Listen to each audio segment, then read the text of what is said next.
Ashika Music present.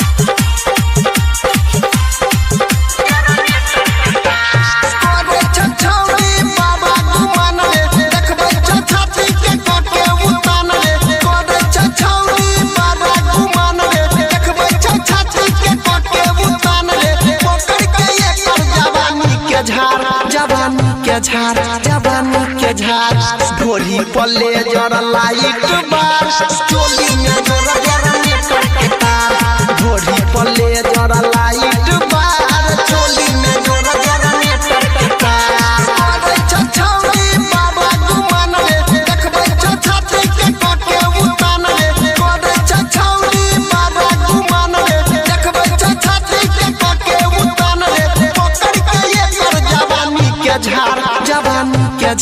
जवानी के झार ढोली पल्ले जरा लाइट बार चोली में जरा जनरेटर के तार ढोली पल्ले जरा लाइट बार चोली में जरा जनरेटर के तार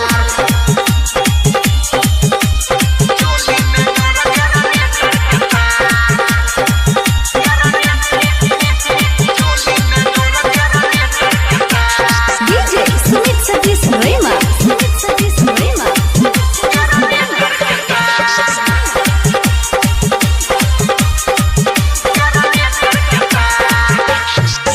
नाच भैर मन रे लाले तो मजा छुई के बदन रे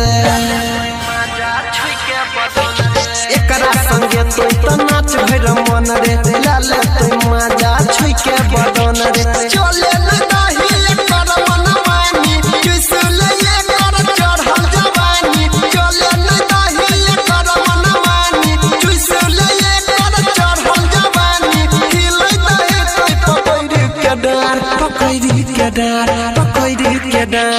ढोली पल्ले जरा लाइट बार चोली में जरा जनरेटर के तार ढोली पल्ले जरा लाइट बार चोली में जरा जनरेटर के तार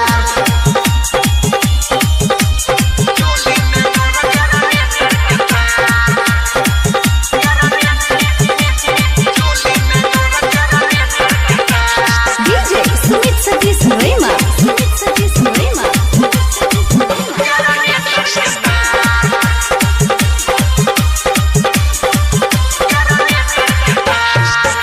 दही बंद जल्दी से लाई एकर उठा लिया के ले भाई रचाई कइले दही बंद जल्दी से लाई एकर उठा लिया के ले भाई रचाई अनिल सोनी कर दे दंगा उठाई के पाई दे चंदनो लहंगा सोनी अनिल कर दे दंगा उठाई के पाई पर बिना लहंगा कोई जया बत्ती याद या पार ढोली पल्ले